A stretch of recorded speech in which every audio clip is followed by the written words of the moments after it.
ठाण्यात कळव्यामधल्या एका मेडिकल कॉलेजमध्ये एका प्राध्यापकाने जवळपास 30 विद्यार्थिनींचा विनयभंग केल्याचं समोर आलंय। विद्यार्थिनींनी या संदर्भात डरपोक स्टुडंट्स या बनावट मेलद्वारे ठाणे पोलीस आयुक्त आणि रुग्णालय प्रशासनाकडे तक्रार केली आहे। रुग्णालय प्रशासन आणि कळवा पोलिसांनी या प्रकरणी 2 वेगवेगळ्या चौकशी समिती स्थापन करून या गुन्ह्याचा तपास सुरू केलाय। महापालिकेने प्राध्यापक डॉक्टर शैलेश्वर नटराजन यांना निलंबित केलं, मात्र अजूनही या प्राध्यापकाला अटक करण्यात आलेली नाही। प्राध्यापक नटराजनवर आणि त्याला अभय देणाऱ्या अधिकाऱ्यांवर ही कारवाईची मागणी सत्ताधारी आणि विरोधकांनी केली आहे। तर यावर आम्ही त्या प्राध्यापकाला निलंबित केलंय, पोलीस त्याची तपासणी करतायत असं उत्तर ठाणे महापालिका प्रशासनाने दिलंय। काँग्रेस नगरसेवक संजय घाडीगावकर यांनी कळवा रुग्णालयाच्या अधिष्ठाता मैत्रा यांना आयुक्त कार्यालयाबाहेर फैलावर घेतलं, तसंच अतिरिक्त आयुक्त श्यामसुंदर पाटील यांनाही धारेवर धरलं।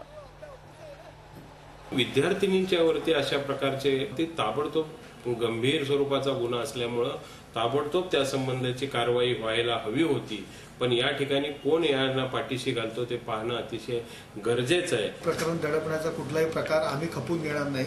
दोषी प्राध्यापक आहेत, त्याच्यावरती कारवाई व्हायलाच पाहिजे, फौजदारी गुन्हा त्याच्यावर दाखल व्हायलाच पाहिजे। We have already suspended, now we are waiting for what final charge sheet मध्ये काय येते, कारण ज्यापर्यंत फायनल त्यांची इन्क्वायरी होत नाही, बट वी आर सस्पेंडेड। एकूणच या संदर्भात अधिक चर्चा करण्यासाठी थेट जाऊया ठाण्याला। आपले प्रतिनिधी कपिल राऊत आपल्याबरोबर आहे। कपिल, आपण बघतोय ठाण्यासारखं ठिकाण अतिशय महत्त्वाचं असं ठिकाण, इथे देखील आपण बघतोय की प्राध्यापकांनी अशा प्रकारे या मुलींना विनयभंग केलेला आहे। आज आपण बघतो की प्राध्यापकाचं काम काय असतं की विद्यार्थ्यांना उत्तम शिक्षा देणं, मात्र अशा प्रकारे आणि आतापर्यंत प्राध्यापकाला निलंबित देखील केलेलं नाहीये। काय सांगाल, एकूण कधीपासून सुरू आहे हा प्रकार? मृदुला, खरंच एका ठिकाणी आपण जर दिल्ली बलात्कार प्रकरण बघितलं, मुंबई बलात्कार प्रकरण असो, ह्या ज्या केसेस आहेत मुलींच्या त्या खास करून फास्ट ट्रॅकवर टाकण्याची सोय केलेली आहे, तर दुसरीकडे मात्र ठाण्यामध्ये असा प्रकार समोर आलेला आहे। ठाण्यातलं हे पालिकेचं एकमेव इस्पितळ आहे जे पालिकेचं आहे आणि इथे अनेक हजारो लोक शिकायला येतात, मुली शिकायला येतात, मुलं शिकायला येतात।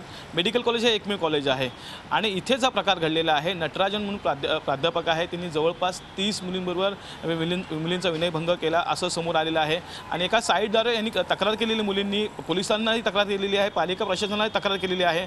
पोलिसांना तक्रार देऊन 20-25 दिवस झालेले आहे। पोलिसांचं थेट म्हणणं आहे की जी कमिटी आहे त्या कमिटीने रिपोर्ट करायचा आहे पालिका आयुक्तांना, मग आयुक्त आम्हाला तक्रार देतील, त्या अनुषंगाने आम्ही तक्रार फाईल करू असं यांचं म्हणणं आहे। तर पालिका आयुक्त म्हणतात की आम्ही आमचा चौकशी सुरू आहे। जी कमिटी आहे ती एवढा वेळ काढूपणा का करते हा प्रश्न आहे।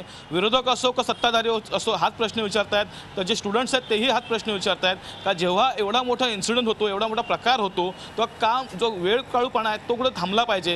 एकंदरीतच ह्या सर्व गोष्टीला 20 ते 25 दिवस होऊन गेलेले आहेत, अजूनही ह्याला फक्त जो प्राध्यापक आहे त्याला फक्त बडतर्फ केलेला आहे, अजून अटक झाली नाहीये। अतिशय गंभीर अशी ही गोष्ट आहे। आज आपण बघतोय की 20 ते 25 अगदी महिनाभरापासून हा प्रकार सुरू असावा, मात्र अजूनही कारवाई झालेली नाही।